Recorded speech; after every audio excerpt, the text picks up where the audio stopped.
Hər vaxtınız xeyir, kanalımıza xoş gəldiniz. Bugün kanalımızda asan üsulla dadı damağınızda qalacaq qıymalı noxudlu plov hazırlayıram. Plovu hazırlamaq üçün 3 ədəd orta boy soğan götürmüşəm. Əvvəlcə soğanları kubik şəklində doğrayıram.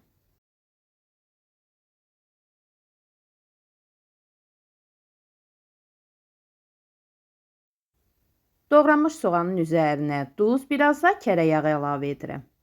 Tavanı ocağın üzərinə yerləşdirib hərdən qarışdıraraq soğanı azacıq qovururam. Soğanın rəngi biraz dəyişdikdə üzərinə qıyma ət əlavə edirəm. Qazın aşağı temperaturunda bişirirəm.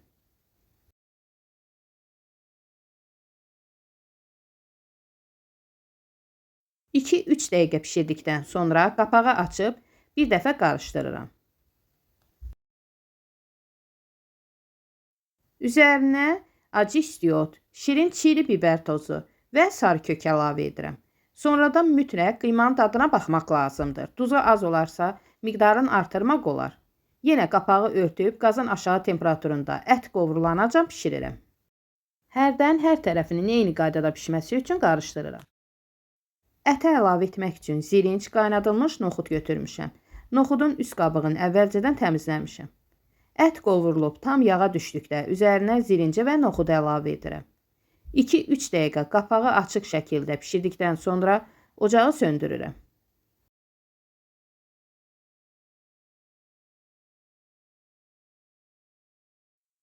Qazandakı suya təqribən 3 yemək qaşığı duz əlavə edib qazanı ocağın üzərinə yerləşdirirəm.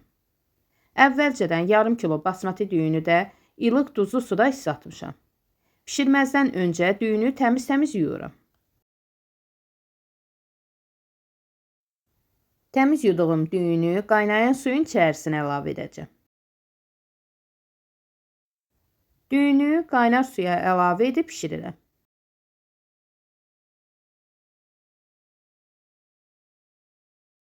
Pişdikdən sonra suyun süzürəm.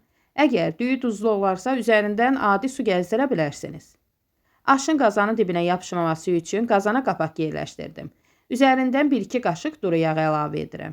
Sonra hazırladığım düyüdən biraz əlavə etdikdən sonra qat-qat üzərindən biraz əvvəlcədən pişirdiyim noxudlu ətli qarışımı düyü və noxudlu qarışımdan əlavə edirəm.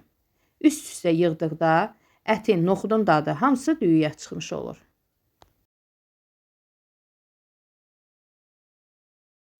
Üzərindən noxudlu ət əlavə edirəm. Ətin tərkibində yağ olduğundan bu aşa çox yağ əlavə etmək olmaz. Üzərindən çox az miqdarda kərə yağı düzürəm.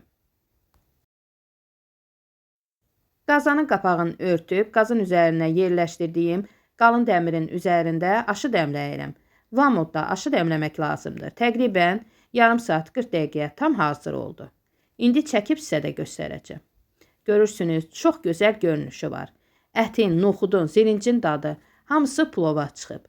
Həqiqətən də çox ləzzətli, dadlı bir plov alınıb. Hazırlayıb dadına baxmağa dəyər. Bəs siz necə? Bu plovu hansı üsulla hazırlayırsınız? Öz fikirlərinizi bölüşə bilərsiniz. Hazırlayacaq olanlara nuş olsun.